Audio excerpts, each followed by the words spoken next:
माँ की आंखों में आंखें डालकर झूठ बोलने लगे हो तुम। मेरे साथ इतना बड़ा छल, इतना बड़ा विश्वासघात, दी हुई सौगंध तोड़ दी तुमने। मैंने कोई सौगंध नहीं तोड़ी माँ, कोई सौगंध नहीं तोड़ी मैंने। ना ही मैंने आपसे असत्य बोला है। केवल मैंने आपसे पूर्ण सत्य नहीं कहा। आपसे अनुमति लेने के पश्चात ही मैं भूपन के हत्यारे को दंड देने के लिए निकला था, मृत्यु दंड देने के लिए निकला था, एक मां को न्याय दिलाने के लिए निकला था। और मैंने अपने वचन का मान रखा है मां। मैं पाटलिपुत्र नहीं गया। सबको चंड की वास्तविकता ज्ञात हो गई है। अशोक को मारने का सुनहरा अवसर चूक गया मैं। कुछ सुना नहीं चाहती हूँ मैं। चलो यहाँ। रुको।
तुम्हें पाटलिपुत्र छोड़कर नहीं जाना चाहिए था धर्मा।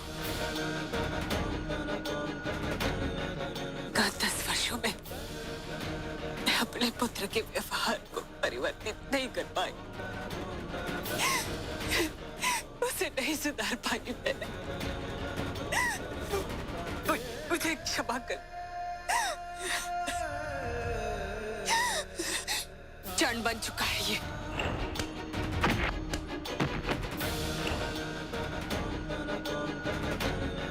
इसका हृदय पत्थर की भांति कठोर, संवेदनहीन बन चुका है, जिस पर मां की पीड़ा का, मां की अश्रु का कोई असर नहीं पड़ता, कोई प्रभाव नहीं पड़ता।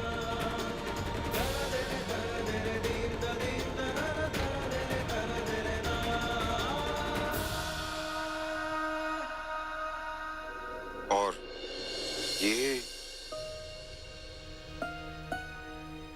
हमारा पुत्र सम्राट, हमारा पुत्र वेट, राजकुमार वेट, मेरा पुत्र।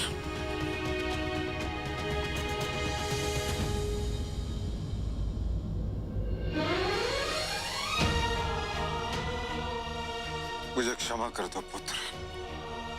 तुम्हारा कोई दोष न होते हुए भी तुम्हें इतने कष्ट उठाने पड़े। तुम कल्पना भी नहीं कर सकते कि तुम्हें अपने हृदय से लगाने के लिए मैं कितना तरसा हूं पुत्र।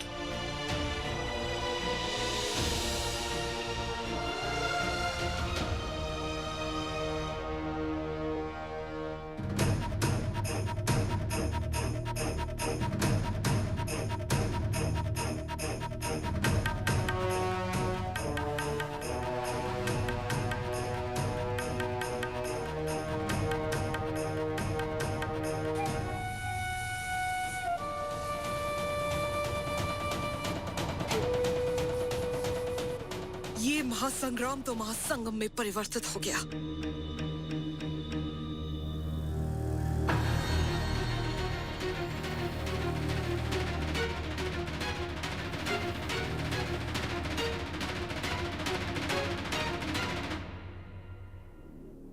अब बहुत हो चुका पुत्र,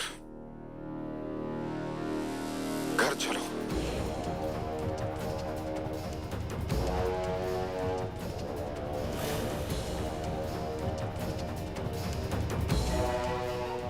तुम उस पर कितने भी आघात कर लो, किंतु तुम्हारे धमनियों में मेरा ही रक्त बह रहा है। मेरे अंश हो तुम, और सदैव रहोगे।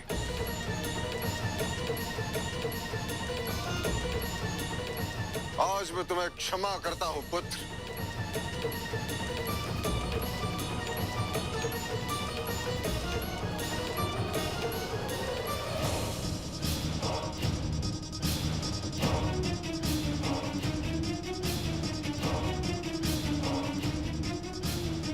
आपने मुझे भले ही क्षमा कर दिया,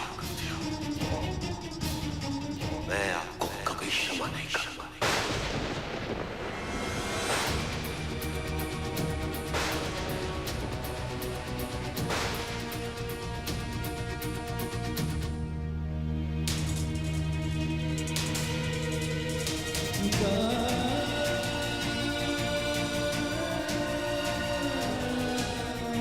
वर्ष पहले आपने मुझे अनाथ कहा था,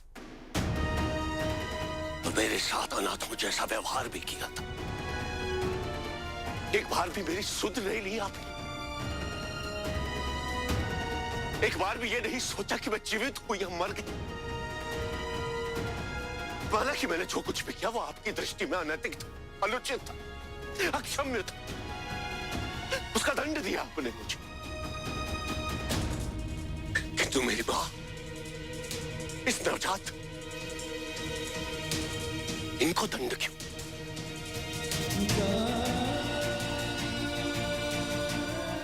दस वर्ष पहले आपने मेरी मां को उनके पति और उनके पुत्र में से किसी एक का चयन करने का विकल्प दिया था। आज चयन मैं करूंगा। मैं पाटलिपुत्र नहीं जाऊंगा।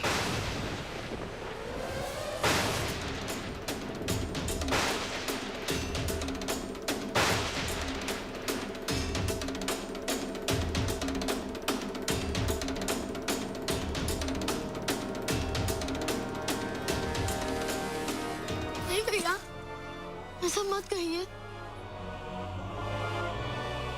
नौटंकी।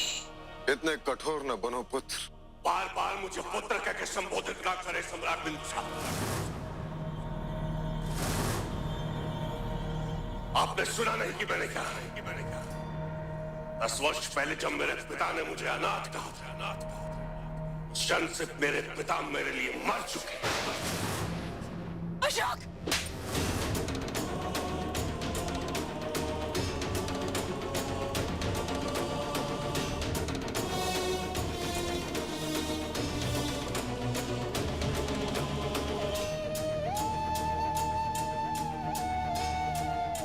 आज से तुम्हारे साथ मेरा कोई संबंध नहीं।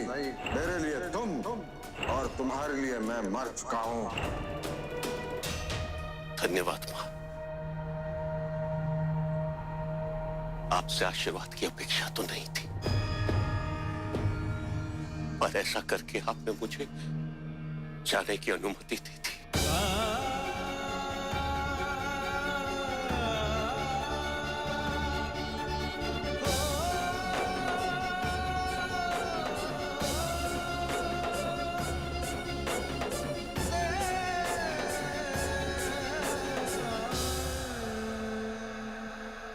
नहीं भैया, मुझे छोड़कर मत जाइए।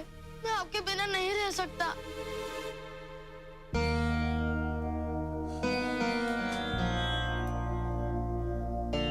तुम्हें मेरी अनुपस्थिति में मां का ध्यान रखना है। स्मरण है ना कि मैंने क्या कहा था? कि जब आप हमारे साथ ना हो तो मातृभूमि की रक्षा का दायित्व मेरा है।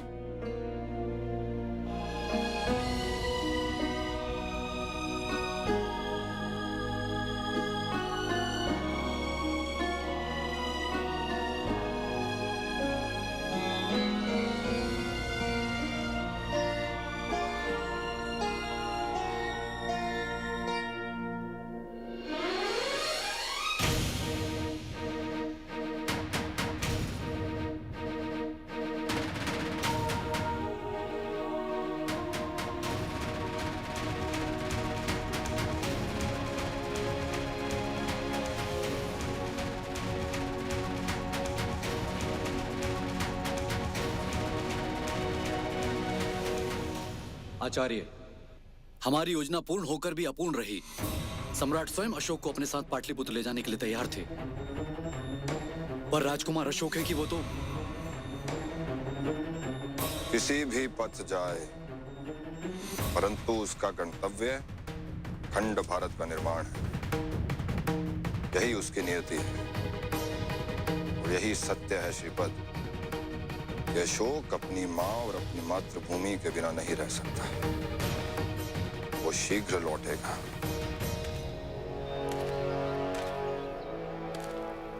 मेरे अंदर के अशोक के साथ उस राज परिवार के सभी संबंध समाप्त हो चुके हैं। मैं चंड था और चंड ही रहूंगा। मैं पाटलिपुत्र कभी नहीं जाऊंगा, कभी नहीं।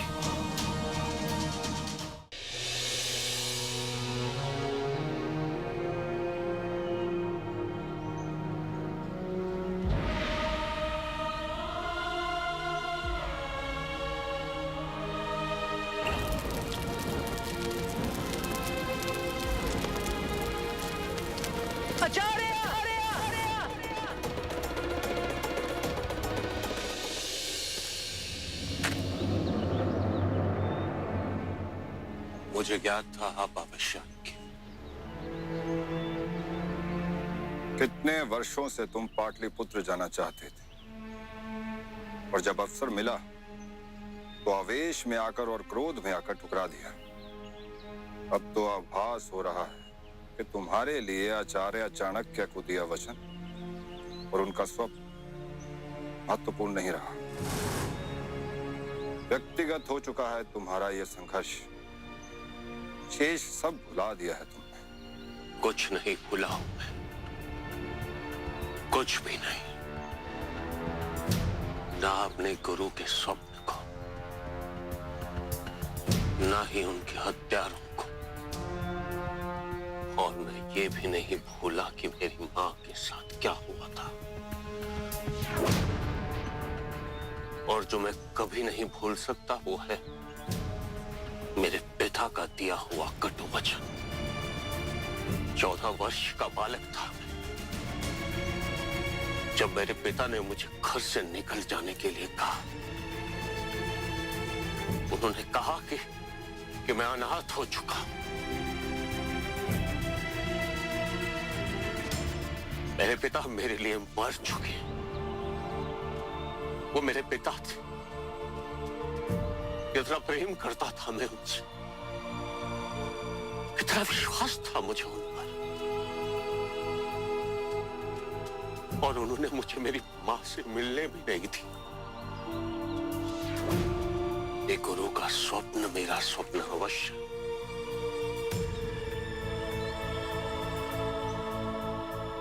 किंतु मुझे दंड मिला। मुझसे मेरे गुरु का स्वप्न पूर्ण करने का अधिकार छीन लिया गया।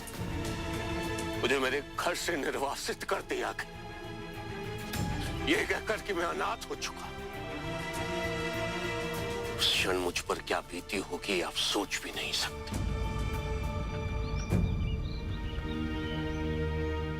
जानते हैं गुरुदेव, किसी व्यक्ति के लिए सबसे बड़ा दंड होता है उसके जीवन को उद्देश्यहीन बना देना। एक दिन अचानक आके मुझसे कहते हैं सम्राट बिंदुसार कि चलो घर चलो, पाटलिपुत्र चलो। कितनी सरलता से कह दिया उन्होंने ये सब। उनके मुख पर पीड़ा नहीं थी, दुख नहीं था, पश्चाताप नहीं था। मुझसे कह दिया कि सब कुछ भुला दो। ना ही मैं कुछ भूला हूं और ना ही मैं भुला सकता हूं। तो उन्होंने मेरी मां के साथ किया, मेरे अनुज के साथ किया। बिना किसी अपराध के उन्हें दंड दिया। मैं तो 14 वर्ष का बालक था, अबोध था। तो वो तो एक सम्राट थे, परिपक्व थे। और सत्य का साथ देकर उन्होंने अक्षम्य अपराध किया। उसके लिए मैं उन्हें कभी क्षमा नहीं करूंगा। चंड हूं और हूं तो मनुष्य ही। मुझे भी पीड़ा होती, चोट लगती है। और जब कोई उस चोट पर औषधि लगाने के स्थान पर एक और घाव देता है तो मेरा हृदय ही नहीं, मेरी आत्मा भी छलनी हो जाती। मेरे जीवन की व्यथा यही है आचार्य कि मैं कुछ भी नहीं भूला। मेरे अंदर आज भी वो 14 वर्ष का बालक जीवित है, दुख का बोझ ढोता हुआ। किंतु तुम इस प्रकार टूट जाओगे तो अखंड भारत का स्वप्न बिखर जाएगा अशोक। और मेरे स्वप्न को मेरे अश्रु धूमिल नहीं कर सकते।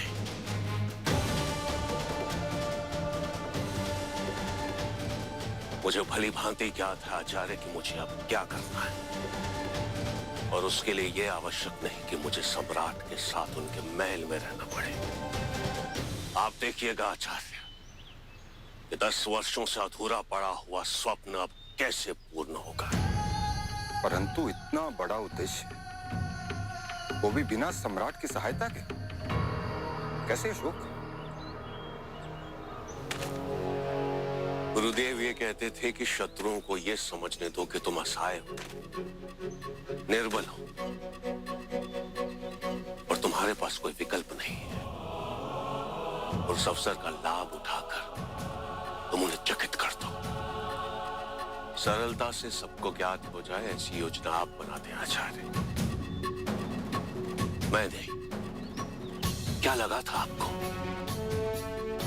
कि मैं आपकी योजना से अवगत नहीं हूं? मैं भली भांति अवगत था। कैसे आपने मुझे प्रतियोगिता में सम्मिलित करवाया, कैसे अंतिम समय में मां को मेरे समक्ष लाकर सुषिम को मारने से रोकने की योजना को पूर्ण किया, कैसे आप मुझे पाटलिपुत्र ले जाना चाहते थे। मुझे सब कुछ आरंभ से ज्ञात था आचार्य। इसीलिए जिस क्षण मैंने पाटलिपुत्र जाने से मना किया, उस क्षण आपके मुख पर जो निराशा थी, वो निराशा मैं अपने प्रत्येक शत्रुओं के मुख पर देखना चाहता। मैंने आपसे पहले भी कहा था और अब भी कह रहा हूं आचार्य, मुझे षड्यंत्र से घृणा है। और यदि आपको यह लगता है कि आप मुझे नियंत्रित करते रहेंगे, तो स्मरण रखिएगा आचार्य, इसी प्रकार आपको आप ही के खेल में पराजित करता रहूंगा।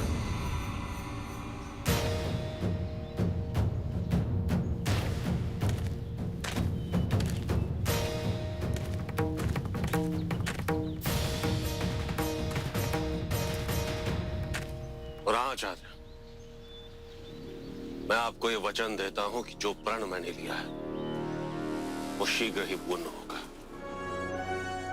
इस पूर्णमासी से पूर्व उनमें से एक अपराधी को उसके कृत्यों का दंड अवश्य मिलेगा। यह प्रतिज्ञा है धर्मापुत्र की, और चेतावनी है चक्रवर्ती चंड की।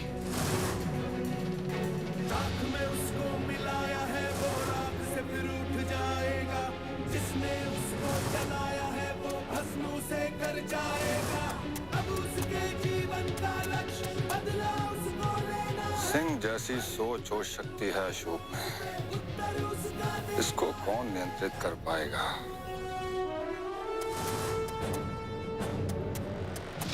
अशोका है, अशोका, अशोका है, अशोका, अशोका है, अशोका, अशोका है, अशोका।